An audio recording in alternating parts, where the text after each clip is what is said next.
आज हम सुनेंगे अव्यक्त संदेशों की श्रृंखला में प्राण बाबा के अव्यक्त होने के बाद का यह 8वां दिव्य संदेश संगठन ही सेफ्टी का साधन है।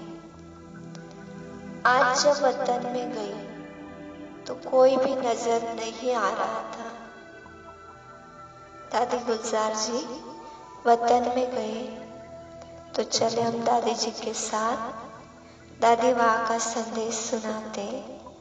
आज जब वतन में गई तो कोई भी नजर नहीं आ रहा था।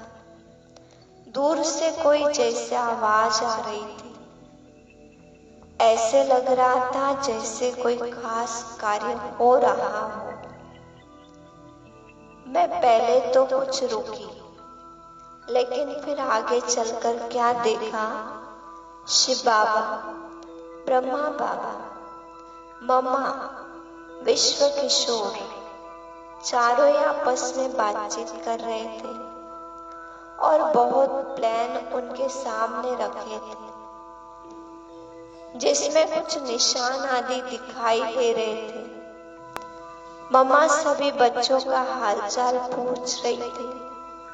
मैंने कहा, मम्मा आपने बाबा को भी बुला लिया? मम्मा बोली, मम्मा भी नहीं चाहती थी कि बच्चों से माता पिता का साथ छूटे। मम्मा बोली, मम्मा भी नहीं चाहती थी बच्चों से माता पिता का साथ छूटे, लेकिन ड्रामा।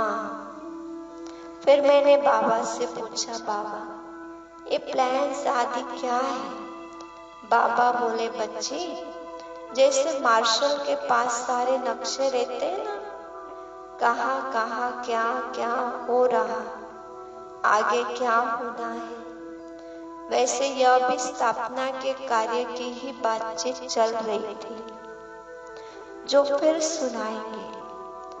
इसके बाद एक दृश्य दिखाया। 3 संगठन थे।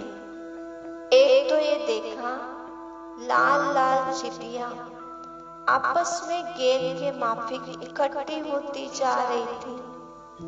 दृश्य ऐसा था जो ब्रह्मा बाबा ने शुरू में देखा था।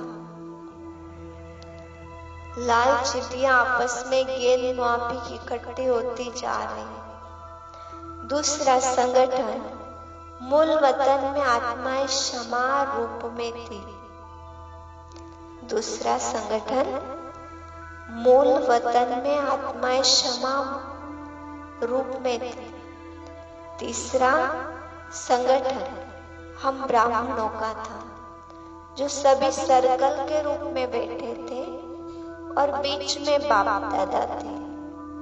वह ऐसे लग रहा था जैसे फूल के बीच में बूरा होता है और चारों ओर पत्ते होते। इसका रहस्य बाबा ने बताया, बच्ची जब प्रत्यक्षता शुरू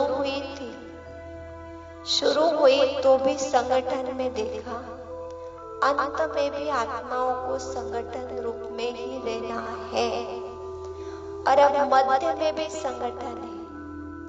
संगठन की शक्ति है तो कोई भी हिला नहीं सकती।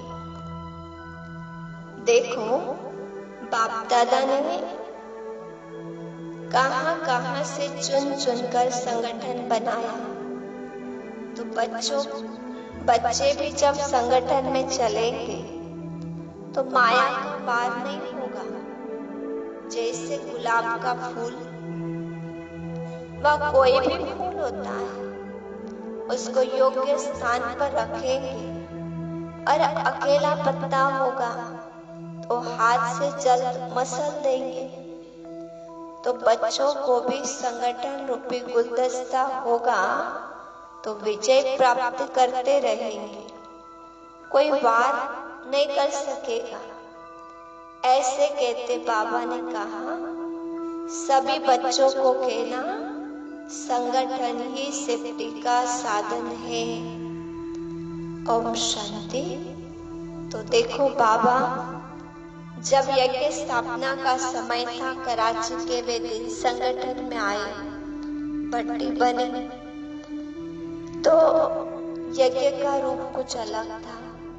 साकार माता पिता व्यक्त हुए, दादियों की एकता, दादियों के संगठन में यज्ञ को एक नया रूप दिया। और आज वैश्विक स्तर पर संसार कुछ समय एक नया रूप दे रहा है।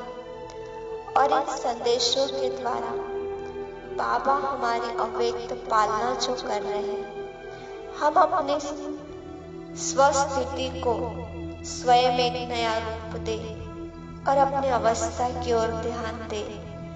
क्योंकि बाबा कई बार कहते, बच्चे और भी समय विकट आने वाला है। तो अभी की तो बात है, अभी मोहिनी दीदी के द्वारा सुंदर सा एक संदेश बाबा ने कहा था कि समय इतना समीप है, फिर भी आत्माओं के अंदर जो वैराग आना चाहिए वो नहीं है। तो शायद वो संदेश भी हम ब्राह्मणों के लिए ही है। तो हम अपनी अवस्था की ओर अग्रसर हो, अटेंशन दे और बाप समान बने। संगठन ही हमारी सिद्धि का साधन है। ओम शांति।